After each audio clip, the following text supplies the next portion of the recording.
gracias porque eres bueno, por tu misericordia. Nuevamente estamos aquí, Señor, en la comunión de los santos, dándote la gloria de vida a tu nombre y alimentándonos de tu palabra, Señor. Pedimos que tu Espíritu Santo que mora en nosotros la lleve hasta lo más profundo y que sea más cortante que una espada de dos filos. Úsame como herramienta de gracia a mis hermanos, danos discernimiento, pon la palabra en mi boca, Señor, que sea fiel. Te lo pido en el nombre de nuestro Señor Jesucristo. Amén. Muy bien, les decía, vamos a abrir nuestras Biblias en Mateo, capítulo 5. Ahí empiezan las bienaventuranzas. Es un sermón, se le conoce como el Sermón del Monte. Dura hasta el capítulo 7. Y Jesús empieza con las bienaventuranzas. Hoy vamos a ver la tercera, que es: bienaventurados los mansos, porque ellos recibirán la tierra por heredad.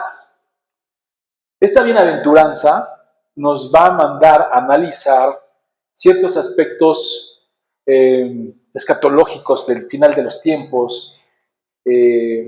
Vamos a ver, inclusive, a mencionar un poco lo que está pasando Israel hoy en día, en Gaza.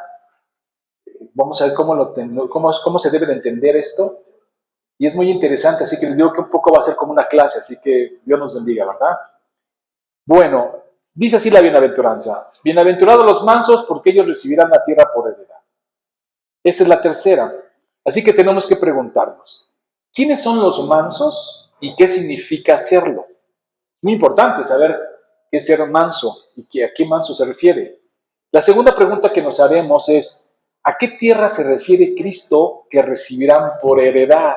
Es fundamental entender todas las profecías del Antiguo Testamento de Cristo hacia nosotros. Es un error teológico pasar profecías, tanto bendiciones como maldiciones del Antiguo Testamento, directamente a nuestro tiempo sin pasarlas con Cristo, porque Cristo ya vino y el Evangelio ha sido predicado. Y eso es lo que vamos a ver hoy. Ok, Jesús empieza las bienaventuranzas con pobres en espíritu, de ellos es el reino de Dios. Así empieza la primera. Los pobres en espíritu. Ya la estudiamos, ya la meditamos. Solo que quiero aquí hacer un paréntesis para explicar el reino de Dios. ¿Qué entendemos por el reino de Dios? Porque dice que los pobres en espíritu, de ellos es el reino de Dios. Entonces, ¿cuál es nuestra concepción del reino de Dios? Es muy importante porque esta parte, como les decía, la primer bienaventuranza permea a las demás, o sea, va a impactar a las otras, es como el cimiento. Sin esta no suceden las otras, pero entender esta en la manera en que Jesús lo explica es fundamental para entender todas las demás. ¿Qué entiendo yo por el reino de Dios? ¿Por qué? Porque recuerden que Juan Bautista, el primo de Jesús, esperaba, según su concepción judía, el reino de Dios, ¿no? Y cuando viene Jesús, es mismo Juan Bautista que dice: miren, allí está el Cordero de Dios que quita el pecado del mundo. Él es el Mesías, Él es el que estamos esperando. Pero después pasan ciertas cosas en la vida de Juan Bautista y en la comunidad judía que le causan una confusión. Juan Bautista se ve en la cárcel, a punto de ser decapitado, y entonces él no entiende, no alcanza a entender, pues, cuál es el reino de Dios, ¿no? Si es el Mesías, y le manda a preguntar a Jesús. Pregúntenle si es él o esperamos a otro, porque no coincide que ya vino el Mesías, ya vino el rey con su reino, y yo me voy en la cárcel. La concepción judía de esa época, incluso de esta época, del Mesías, es un líder militar, político. Y Jesús no hace eso. Entonces le manda a preguntar a Jesús si es él. Dudó, ¿no? Él mismo dijo que él era, pero después dijo, pues no, las cosas no suceden como creo. Y Jesús le contesta: díganle a Juan que los ciegos ven, los cojos andan, los enfermos son sanados. El reino de Dios llegó. Pero no era la manera en que Juan Bautista lo entendía. Y es fundamental inclusive para nosotros entenderlo hoy. El reino de Dios que se anuncia y que viene, porque Jesús mismo, cuando expulsa a los demonios, se los dijo claramente a los fariseos: Si yo expulso a los demonios por el Espíritu de Dios, el Espíritu Santo, ciertamente el reino de Dios ha llegado. Más claro ni el agua, ¿no? Ya llegó el rey con su reino, Cristo, a reinar. Pero cuando dice que el reino será de los pobres en espíritu, o cuando Jesús mismo en la enseñanza de los afanes de la vida, de qué comeremos, qué vestiremos, si tendremos o no tendremos, Jesús dice bien claro, busca primero el reino de Dios y su justicia, y todo lo demás que será añadido. O sea, no es importante lo material, lo importante es el reino de Dios. ¿Pero qué es el reino de Dios? ¿Cómo busco el reino de Dios? No es literal, no son caballos, castillos, militares, políticos, no. El reino de Dios, Jesús dice, es una esfera espiritual que ya llegó y llegó con Él. Y llegó a establecerse y a reinar. Busca su reino. Si yo entiendo eso, porque si no, ¿qué sería buscar el reino de Dios y su justicia? Y lo demás viene por añadidura. Mi concepción de lo que es el reino es precisamente Cristo el Rey reinando en mi corazón, en mi vida. Busco ese reino, busco esa justicia, no la del mundo. No busco una tierra realmente física, literal, donde Jesús se establezca. No, es un reino espiritual en el cual el Jesús viene y proclama y establece. Hay que buscar ese reino. ¿Cómo lo encuentro? En Cristo. ¿Dónde está revelado? En las Escrituras.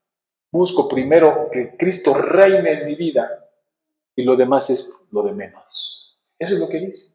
Entonces, la primera bienaventuranza dice que los pobres en espíritu, de ellos es el reino de Dios. Estamos hablando de una esfera espiritual. ¿Estamos de acuerdo? Entonces, si la primera bienaventuranza dice que los que son pobres en espíritu son los que tienen el reino de Dios, no estamos hablando de una tierra física, ¿o sí? No, no está refiriéndose a eso. ¿Cuál es el reino? Dios gobernando mi corazón, estableciendo su reino de una manera en que el mundo no lo es, en que el mundo no lo ofrece y en que el mundo no lo da. Ese es el reino de Dios. Si yo entiendo esa primera aventuranza de qué es el reino de Dios, entiendo esta tercera. Entiendo que la heredad no es física tampoco. Vamos poco a poco. Establecer el carácter del que es parte del reino del bienaventurado, recuerden eso, los que pertenecen a este reino que Jesús está estableciendo, tienen esta característica que permea todas las demás. Si es pobre en espíritu, podrá mirar su pecado y llorar por él, como vimos la segunda bienaventuranza. Y ser consolado, dice, por el sacrificio de Cristo, el cual pagó por todos ellos. Y esto es una expresión sublime de la gracia de Dios en Cristo. Si tú entiendes esta expresión, te dejará ver que todo lo que tienes, y todo lo que hay, y todo lo que te sucede es gratuito. Se te ha dado, no te lo ganaste, se te dio por gracia y misericordia. Aún lo que te pasa, como dice la palabra de Dios, todo lo que nos pasa a los que amamos a Dios, ¿qué dice la palabra de Dios? Obra para bien. Ese es consolado. ¿Por qué? Porque aún las enfermedades que podemos padecer son para la gloria de Dios. Cuando nosotros como cristianos nos vemos enfermos, no es fácil, ¿eh? No estoy diciendo que sea fácil ni que sea placentero, pero entendemos que la enfermedad que nosotros podemos padecer glorifica a Dios. Le damos la gloria en medio de esa enfermedad. Como cuando Jesús dijo del ciego de nacimiento, está así para que yo muestre mi poder. Entonces, las enfermedades, las situaciones difíciles, siempre obran para bien a los que Dios amamos. Tienen un propósito divino. No sufrimos porque sí, sin sentido. Tienen un propósito divino y uno de ellos es hacernos como Cristo es, moldearnos a su imagen. Porque no me digas que no, que cuando más te sientes mal y más estás en una situación difícil, más vulnerable eres y por lo tanto el poder de Dios se perfecciona en nuestra debilidad. Y cuando somos débiles, ¿qué dice Pablo? Realmente somos fuertes porque Dios está con nosotros, sustentándonos. Así es. Entonces, entendiendo todo esto, vamos viendo cómo es una gracia sobre otra gracia el que el Señor va haciendo con nosotros. Entonces, partiendo de allí, que tú entiendes eso, tú y yo podemos entender que sea lo que sea que tenga, sea lo que sea, tanto material, físico, salud, lo que me suceda es por la gracia de Dios. ¿Cuál es tu actitud? De humildad, de mansedumbre.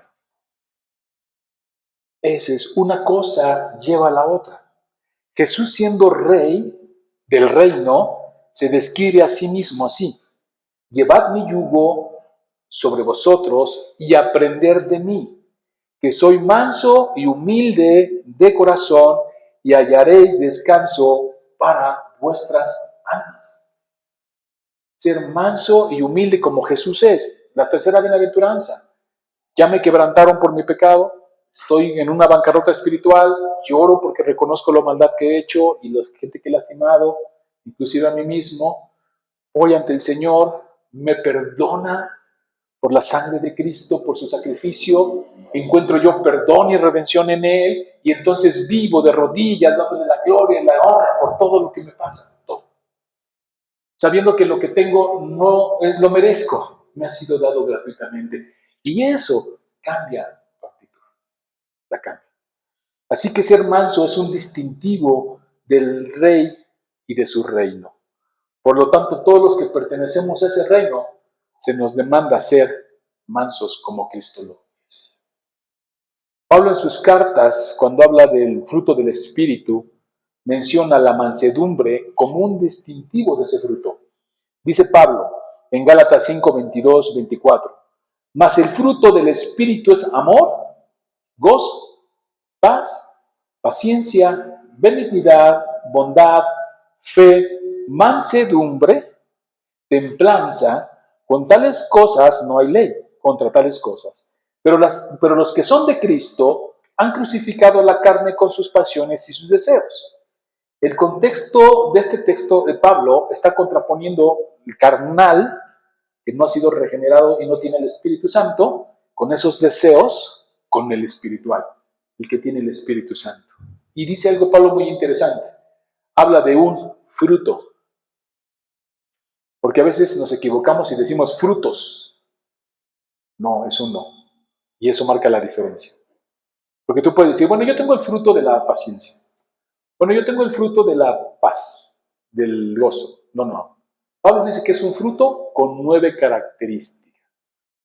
Diferente, ¿no? Un fruto. ¿Lo tienes o no lo tienes? ¿Qué diferente?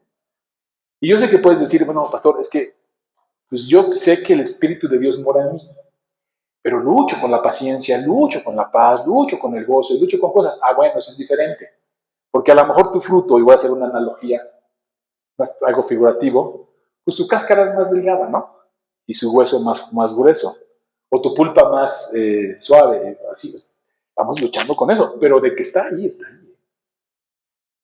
Nosotros como cristianos que hemos sido sellados con el Espíritu de Dios, eso da un fruto que es, lo repito, amor, gozo, paz, paciencia, benignidad, bondad, fe, mansedumbre, que es la que ahorita nos está ocupando, templanza. Ahí están. Sí puedes. Ya se te dio la capacidad de poder ser tranquilo, de poder ser amoroso, gozo, de poder ser manso. Ya la tienes. Puede ser que estés luchando con ciertos aspectos, pero el fruto está y tiene que verse y dar evidencia. Es algo radical lo que hace Pablo. No da medias tintas. ¿Está el fruto o no está el fruto? Pero sabemos que ahí está. Entonces, en ese sentido, vemos que la mansedumbre es muy importante. Pero antes de seguir avanzando sobre la mansedumbre, tenemos que analizar qué significa ser manso, ¿no? Porque a lo mejor si yo te les pregunto a cada quien qué significa ser manso, cada quien me da su definición. Cada quien tiene una idea de lo que puede ser. Lo que nos interesa es qué es ser manso conforme al criterio de Jesús, ¿no? Porque Jesús dice, sean mansos como yo soy manso. Entonces necesitamos estudiar qué es la mansedumbre. Bueno, ser manso no implica debilidad, ese es un error, sino fuerza bajo control. ser apacible, gentil, dócil, humilde de corazón. Todas estas características hacen que el hombre tenga mansedumbre, sea manso. En el contexto bíblico, por ejemplo, en el Antiguo Testamento, se describe a quienes no confían en sus fuerzas o violencia, sino en el poder de Dios. Moisés fue llamado muy manso, más que todos los hombres sobre la tierra. Números 12:3. Manso no es alguien pasivo ni cobarde, sino alguien que sabe dominarse, que no responde con violencia y que deja el juicio en manos de Dios. Eso es ser manso. Y mientras más capacidad y más autoridad, inclusive poder tengas, y más te controles, eres manso. ¿Okay? Ese es el manso. ¿Tengo poder? Sí. ¿Jesús tenía poder? Sí. ¿Autoridad? Por supuesto. Pero sabía mantenerla bajo control y no pecar. Nunca pecó. Pero ¿qué pasa cuando tú tienes cierta autoridad? ¿No? ¿No decimos? El que poco tiene y llega a tener, loco se quiere volver, ¿no? Tantito te dan y ya quieres tú dominar el mundo. ¿Y por qué se meten conmigo? A mí no me digan eso. ¿Y por qué me hablan así? O sea, no, mansedumbre es, sí puedo yo hacerlo, sí tengo la capacidad, pero también tengo la mansedumbre de saber callar cuando tengo que callar, saber hablar cuando tengo que hablar, saber actuar cuando tengo que actuar y no actuar cuando no tengo que actuar. Eso es mansedumbre. Tenemos un caso aquí, los hijos del trueno, ¿se acuerdan de ellos? Santiago y Juan, así les llamaban por su carácter fuerte, ¿no? Discípulos de Jesús. Llegan a un área, está narrado en Lucas 9, 51, 56. Llegan con Jesús a esa área, pues no lo reciben, pues son samaritanos, dicen no, tenían pleito con los judíos, salen de la aldea y le dicen los hijos del trueno a Jesús, Juan y Santiago, ¿quieres que oremos? Imagínense el carácter. ¿Quieres que oremos como oró Elías y que descienda fuego del cielo y los queme a todos? ¿Puedes imaginar? ¿Solo porque no lo recibieron? Y les dice Jesús, no, espérense tranquilos. Si venimos a salvar, no a condenar, tú ya los quieres quemar a todos aquí vivos. Carácter, ¿no? Ahí se ve el contraste de Jesús, que tienen poder y la autoridad, y ellos, que saben que pueden orar, no sé si va a pasar, obviamente no, pero este carácter, ¿no? Violento. Vamos a quemarlos vivos, ¿no? Jesús dice no. Y el que tenía autoridad y poder era Jesús. Pero dijo, no, venimos a salvar la mansedumbre. Y puede ser que te pase en tu día a día, ¿no? Que de repente alguien te hace enojar, te dispara, te saca de tus casillas, así decimos, y digo, porque no hay un cuchillo ahí cerca, ¿no? Una pistola, ¿no? Porque ganas dan, ¿no? Ganas me dan de... Mano, hay que ser como Jesús, manso, y si está el Espíritu de Dios en nosotros, no puedes decir que no puedes. Ahí está. Y va a haber una lucha, por supuesto, porque ese carácter violento, como lo hizo con los discípulos, ¿no? Pero lo va a controlar. También tenemos otro que, cuando Pedro van a arrestar a Jesús en el Getsemaní, también de carácter Pedro, ¿no? Impulsivo, saca la espada y le vuela la oreja al acompañante del sacerdote. ¡Bum! Y dice Jesús, espérame, Pedro, ¿a poco no crees tú? Dice, ¿acaso piensas que no puedo ahora yo orar a mi Padre y que Él me mandaría más de 12 legiones de ángeles? Tranquilos, ¿no? Hay que ser mansos. No es que no tenga poder, no es que me esté acobardando, es que hay que ser mansos. Tener poder y autoridad, pero saber usarlo en su momento adecuado, que bendiga, que edifique. Y aquí es donde nosotros nos vemos atorados un poco, ¿no? Y puede ser que en estos momentos, hermano, estés cuestionándote tu carácter cuando reaccionas violento y a lo mejor te estás preguntando hoy mismo si eres parte del reino, porque esa es una característica de los del reino, ¿no? Pero cuando vemos que los discípulos de Jesús mismos batallaron y fueron transformados progresivamente a la imagen de Cristo, y que lucharon, sí, hermano, con sus caracteres, con sus debilidades. Entonces el cuestionamiento no debe ser, yo te animo a que no lo hagas así, no debe ser si eres parte del reino, seré yo cristiano, ¿Seré yo salvo? ¿No? ¿Estará el Espíritu de Dios en mí? No, yo creo que debe ser al revés. Debe ser, como soy parte del reino y como el Espíritu de Dios mora en mí, puedo, en la gloria de Dios, controlar mi carácter. Y cuando venga la prueba así, que se deje venir, que sea la prueba para ti, ¿no? Digas, ayúdame, Señor, porque en ti soy fuerte. Permite controlar mi carácter. Y que vengan y te digan, y te digan, y te griten, y te digan tú, tranquilo. A ver, yo así no funciono. ¿No? Yo funciono de otra manera, necesito que calmemos las cosas para poder platicar. Ay, sí, que no, eso no es debilidad, eso es mansedumbre. Un poder controlado con carácter, en el carácter del Señor. Así que eso es muy importante, hermanos. Que cuando venga la prueba tú puedas, porque se viene, ¿eh? Y se viene, miren, es muy fácil. En la casa rápidamente, ¿no? En la casa, los hijos, la esposa, el esposo, ahí se da luego. Llegas y dices, ahí viene mi debilidad, ¿no? Decimos, ahí viene mi debilidad porque ahí viene la bronca. Entonces tú dices, Señor, ayúdame en tu espíritu para poder resistir la tentación. De gritar, de exaltarme, ¿no? Porque hay cosas que sí molestan y además sabemos que en casa, pues sabemos dónde tocar los puntos. El de afuera no nos conoce, no sabe qué nos puede decir, y a lo mejor no nos importa, pero en la casa sí. Sabe dónde tocar la fibra delgada, ¡pum! Y que explotes. Ahí es donde el Señor dice que seamos mansos, humildes. Pero lo contrario, la mansedumbre es el orgullo. Eres orgulloso. ¿Cómo te van a ti a decir? ¿Por qué a ti te hicieron? ¿Y por qué? O sea, no, hermano. Cuando ya has entendido la gracia de Dios, todo lo que recibes es gratuito. No mereces nada. Se oye raro, ¿no? Que vengas a la iglesia y te estemos diciendo que no mereces nada. Es que es la verdad. No lo mereces. Y de ahí el comportamiento hacia afuera. La mansedumbre. Y de aquí, hermanos, vamos a tener que explicar algunas cosas. Porque, ¿qué pasa con los que son mansos? Dice, porque ellos recibirán la tierra por heredad. Entonces, ¿heredad? ¿Qué tierra es la que Jesús quiere heredar? ¿A qué se refiere Jesús? Y aquí quiero hacer un paréntesis que digo que se va a convertir en un poquito de clase, porque quiero meditar sobre algunas ideas erróneas y nacionalistas en cuanto a la heredad de la tierra dada como promesa al pueblo de Israel en el Antiguo Testamento. ¿Por qué?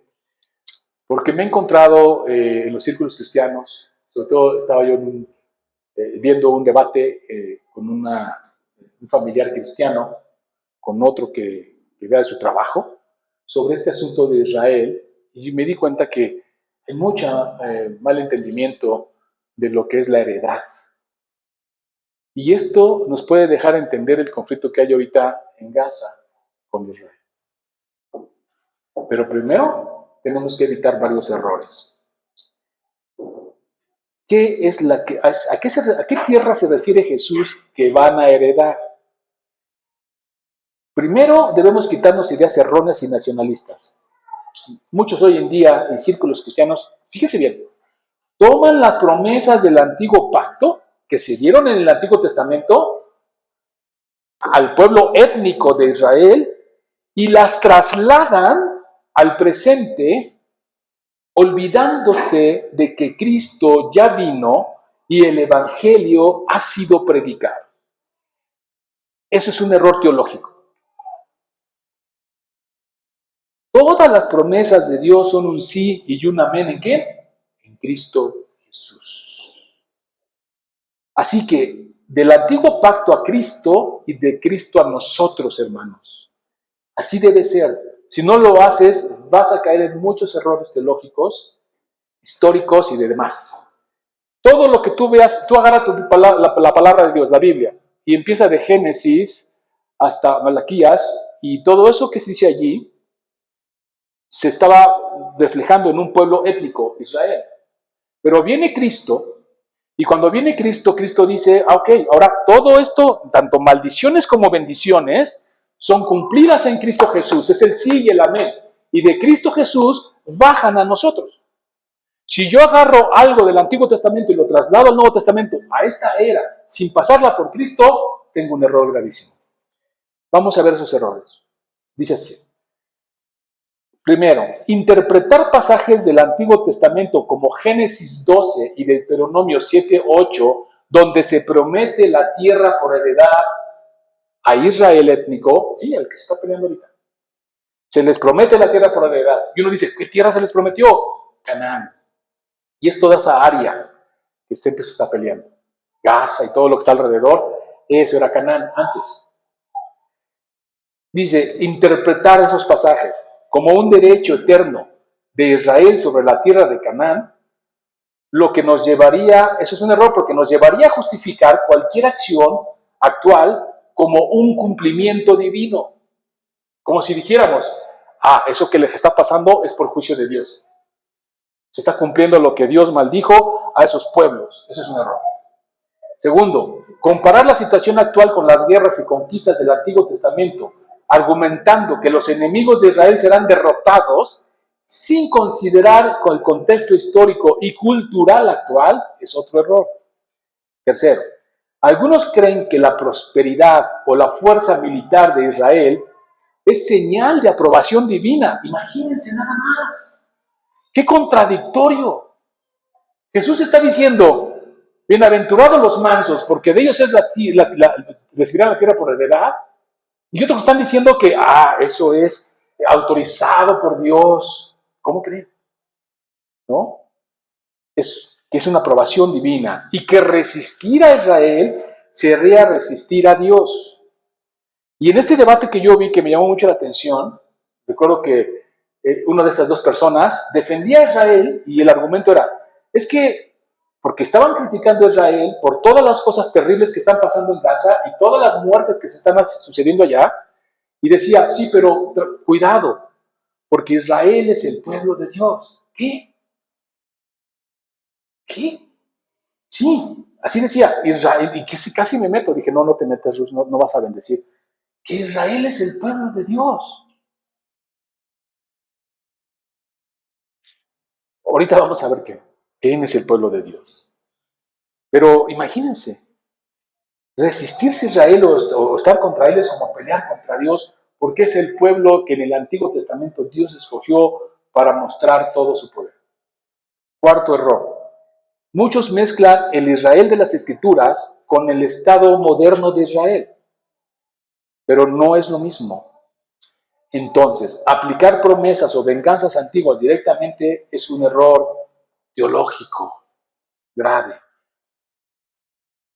Y vamos a fundamentar esto. El primer punto es, no tenemos que interpretar la promesa de Génesis 12 y Deuteronomio 7 y 8, que es Canaán, literalmente o perpetuamente. Como si Dios dijo, Dios prometió darle la tierra, entonces se las va a dar. Y ahorita prácticamente se las está dando y la están tomando, porque es de ellos. No. ¿Por qué? Porque la misma Biblia nos enseña que esa promesa ya se cumplió. Dice, la promesa de la heredad hecha al pueblo de Israel en Génesis y Deuteronomio fue cumplida con Josué. Josué 21, 43 al 45 dice, de esta manera dio Jehová a Israel toda la tierra que había jurado dar a sus padres, y la poseyeron y habitaron en ella. Y Jehová les dio reposo alrededor, conforme a todo lo que había jurado a sus padres. Y ninguno de todos sus enemigos pudo hacerles frente, porque Jehová entregó en sus manos a todos sus enemigos. No faltó palabra de todas las buenas promesas que Jehová había hecho a la casa de Israel.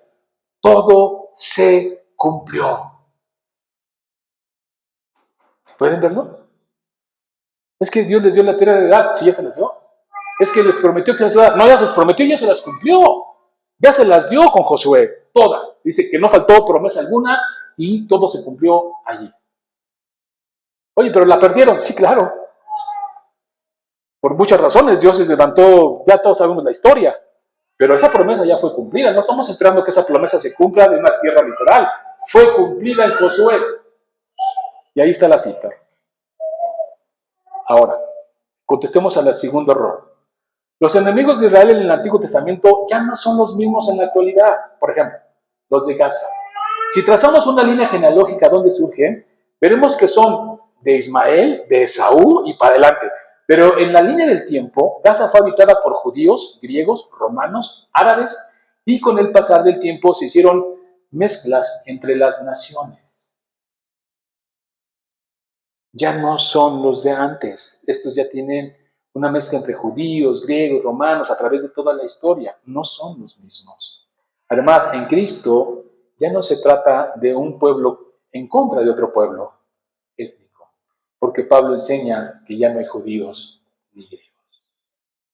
Y el tercero, resistir o pelear con Israel es pelear con Dios o con su pueblo. Pero Pablo ya dijo otra cosa. A veces yo veo a los hermanos en Cristo que ven a los judíos étnicos, como así, como el pueblo de Dios, en donde se van a cumplir las promesas del Antiguo Testamento. Ya se van a cumplir. Además, Pablo enseña y dice, pues no es judío el que lo es exteriormente, ni es la circuncisión lo que hace exteriormente en la carne, sino que es judío el que lo es en lo interior, y la circuncisión del corazón en espíritu, no en letra, la alabanza del cual no viene de los hombres, sino de Dios. ¿Quién es el pueblo de Dios, hermanos? Nosotros.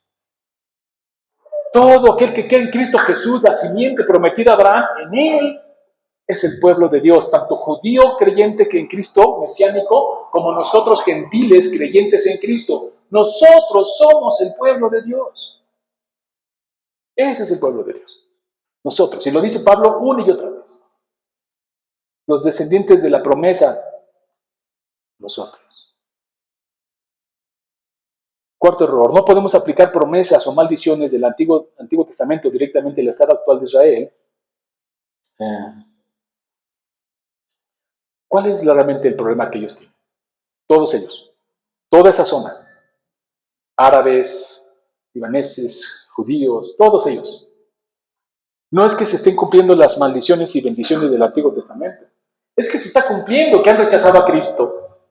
Ellos han rechazado al Mesías, ellos no lo reconocen como Salvador y viven como si no hubiera venido, y viven como si no hubiera traído las buenas nuevas, y viven como si el Evangelio no se hubiera predicado y como si el reino de Dios no se estuviera estableciendo. Viven en otro mundo, peleándose como antes. Pero claramente Jesús dice, la heredad no es esa heredad, no es una tierra física, y no se conquista con guerras, ni con ejércitos, ni con política, sino con su Santo Espíritu. ¿Qué tiene que ver todo eso con Cristo y las bienaventuranzas que estaba enseñando en ese momento a los judíos, a sus discípulos? Por eso no les cae el 20, porque dicen, no, esperamos un líder militar, una tierra literal, un reinado literal, terrenal. Y Jesús dice, no, mi reino ya vino y ya está estableciéndose, yo soy el rey de este reino y estoy gobernando, pero en una esfera espiritual, y ellos quieren que sea literal, no lo es. Dice Mateo 5:17, no penséis que he venido a abrogar la ley y los profetas, no he venido para abogar, sino para cumplir. Eso quiere decir que las maldiciones de Deuteronomio 28, si lo lees, son muchas, encontraron su cumplimiento en Cristo. Gálatas 13-14 dice, Cristo nos redimió de la maldición de la ley, hecho por nosotros maldición. Porque escrito está, maldito todo el que es colgado en un madero, para que en Cristo Jesús la bendición de Abraham alcance a nosotros, a los gentiles, a fin de que por la fe recibiésemos la promesa del Espíritu. ¿Puedes verlo? Entonces, cuando alguien a mí me dice que Israel es el pueblo de Dios, digo, ¿a qué Israel te refieres? ¿Qué Israel hablas? ¿Al Israel étnico que está peleando con Gaza? ¿Que no han reconocido a Cristo, que vive en el Antiguo Testamento peleándose como si fuera una tierra a la que se prometió literal? ¿O al pueblo de Dios en Cristo Jesús, la simiente, el verdadero Israel, que somos nosotros? Y que vamos a recibir la tierra en heredad y mansedumbre. Allá se están matando. Y aquí Jesús dice, mansedumbre, como yo. ¿Cuándo vieron a Jesús pelearse con una espada o con un algo? Pues nada que ver.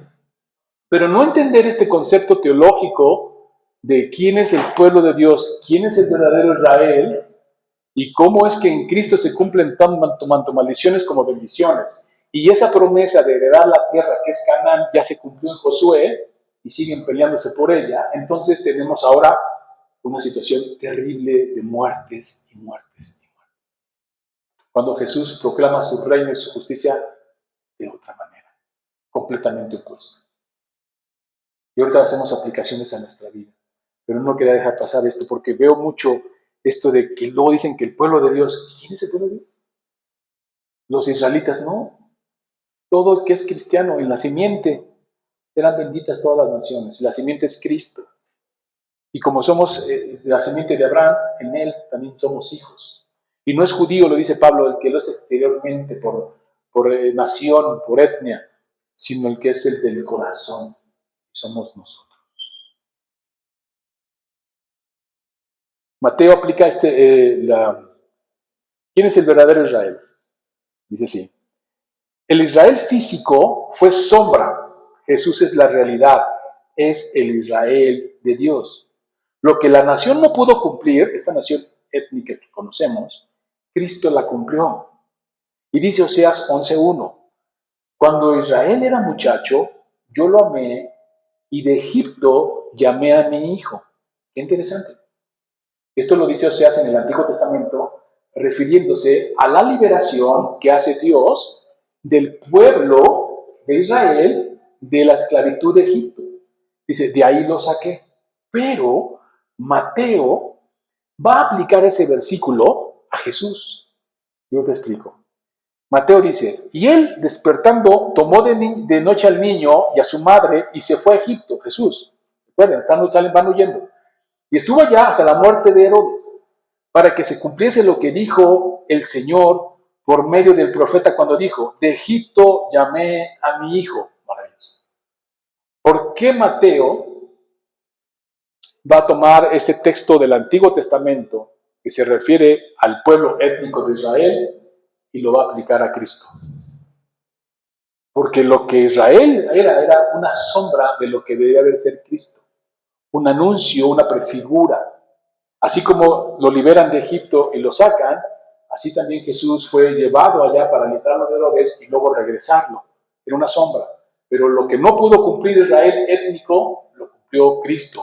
Y él es el verdadero Israel. Él es el verdadero Israel. Y nosotros en él somos el pueblo de Dios. Entonces, cuando Jesús dice, los mansos van a heredar la tierra, lo primero que tengo que entender es que no tengo nada que ver con toda esa violencia. Nada. Hablando de una cosmovisión geopolítica, pero mucho menos en mi corazón. Yo no puedo ser violento. Y si fui violento, el Señor tiene que transformar mi vida porque Él lo promete, Él lo dice. Por eso me llama bienaventurado, porque ha hecho una obra en mí. Porque pude haber sido violento en algún momento de mi vida. Reaccionar mal, luego enojarme, llamamos mecha corta, ¿no? Pero Jesús dice, eso no tiene nada que ver con mi reino. Y mi reino no es un reino de caballos, de físico, literal, de una zona.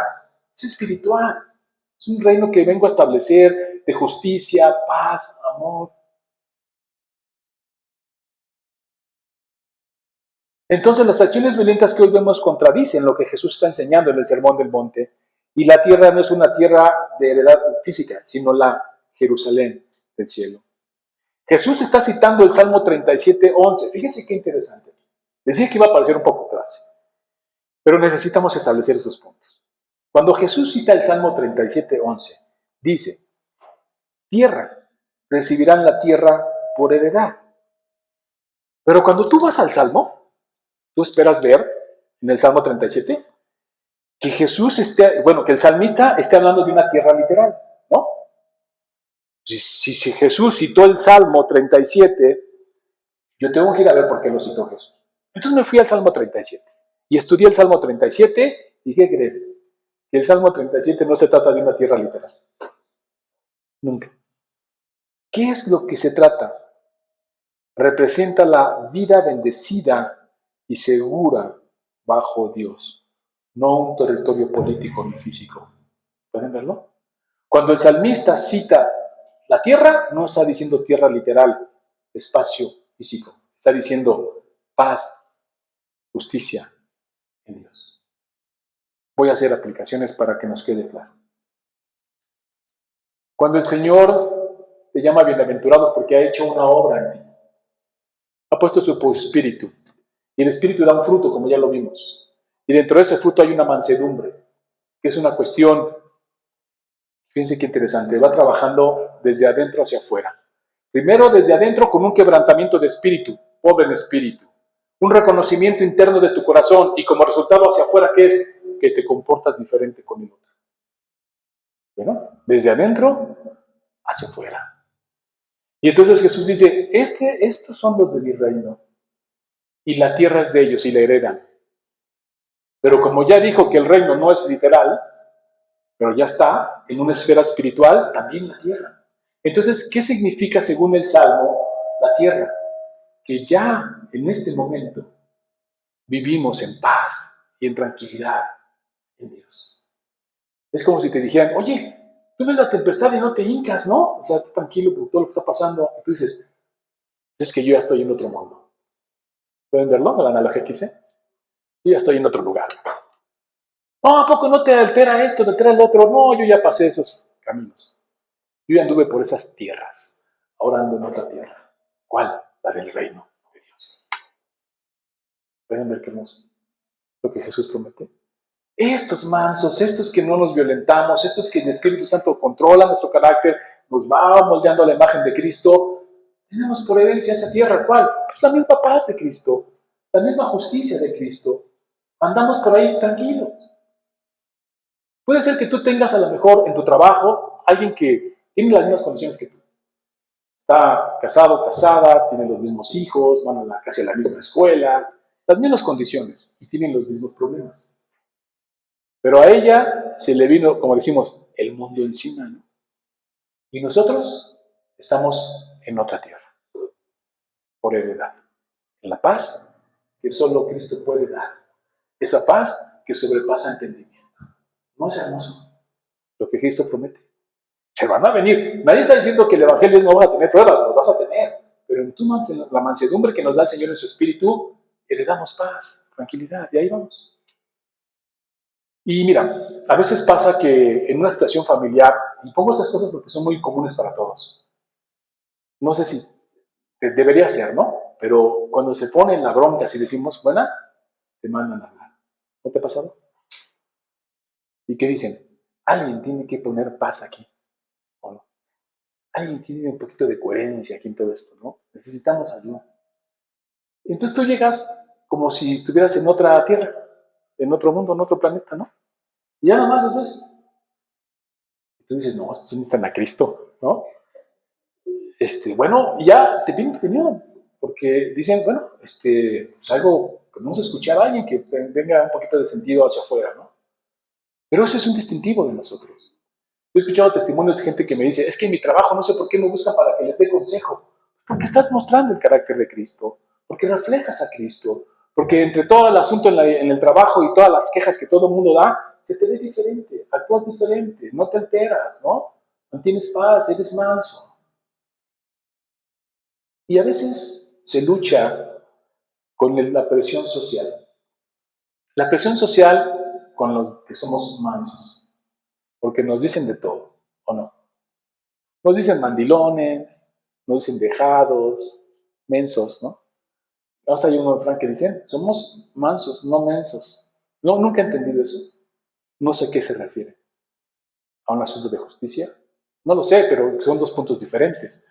Pero bueno, así lo dicen, yo lo he escuchado. No, somos mansos, no mensos. O sea, la mansedumbre tiene que ver con el control de carácter y autoridad, si la tienes, ¿no? Claro, puedes hacerlo y tienes la autoridad para hacerlo, pero decides mantenerlo bajo control, como Jesús lo hizo. Imagínense en la cruz, sufriendo de una manera cruenta, que pudo haber hecho lo que él pudo haber querido hacer en el sentido de quitarse ese dolor y así que descender fuego del cielo y todos morir. Dijo, perdónalos porque no saben lo que hacen. alguien con esa autoridad, alguien con ese poder, cuando lo cachetearon, ¿no? Si vemos que cuando levantan la mano, al otro se le pone, ya no me acuerdo el texto, pero se le pone la mano seca porque quiso ir contra un sacerdote, ¿no? Imagínate que Jesús ha dicho, sí, levantaste la mano que te va a secar, ¿no? Todavía dijo, perdónalo, cuando tenía ese poder y esa autoridad. Porque a veces así nosotros somos llamados a eso y viene la crítica, les digo, la presión social es fuerte, porque viene la parte de, ay, que eres mandilón, ¿no? Cuando tú tomas en cuenta a tu esposa o a tu esposo para tomar decisiones y alguien te escucha y te dice, hombre, nada más llega y dile aquí está y se acabó, y te dices, espérame, ¿no? ¿No? O sea, yo tengo autoridad, claro, Dios me puso sobre autoridad en mi casa, soy la cabeza de la casa como representando a Cristo, pero uno de mis obligaciones es ser manso y humilde, considerar la opinión del otro y considerarla mejor que la mía. Y empiezan las batallas más fácil, porque está siempre el remanente de pecado que nos asedia, ¿no? Pero la promesa, ¿cuál es? En el Espíritu de Dios podemos tener este fruto que trae esa característica, la mansedumbre. Y puede ser que tú estés luchando ahorita en ese sentido, ¿no? Con tu carácter.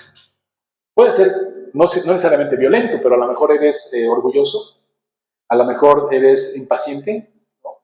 A lo mejor eres soberbio, a lo mejor, y sí, a lo mejor eres violento, ¿no? Mecha corta, luego te pones ahí gallito, decimos, ¿no?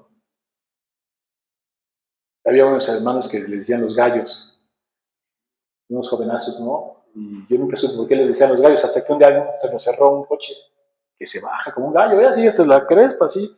Dije, hermano, tranquilo, pues sí, ¿no? Ya no sé por qué le dicen los gallos, no se encrespan así.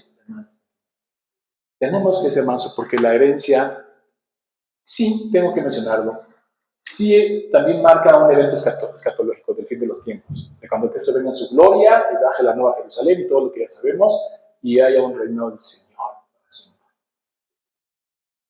Pero empieza aquí. Cuando Jesús dice, el reino de Dios ha llegado, no estamos esperando un reino milenial de 1000 años por allá, que sabe cuándo, ya llegó. Y él lo dijo, ciertamente el reino de Dios ha llegado. El rey está relacionado con el reino y ya llegó Jesús y ya lo estableció. Y empieza en nuestro corazón. Esa es la primera esfera, hermano. Cuando empieza a gobernar tu corazón. Y eso es maravilloso. Y empiezan a dar ese fruto, luz. Ora. Puedes orar y decirle, Señor, estoy batallando con el enojo. Estoy batallando con la paciencia. Estoy batallando con tu paciencia, ¿eh? Porque no empieces a orar, estoy batallando con mi mamá, estoy batallando con mi esposa, estoy batallando, porque le estás echando la culpa a todos menos a ti. Pues yo no, te relava las manos cuando dices, estoy batallando con mi esposa. Estoy batallando con mi esposa. No, estás batallando con tu carácter, con tu debilidad, con tu pecaminosidad, con tu problema.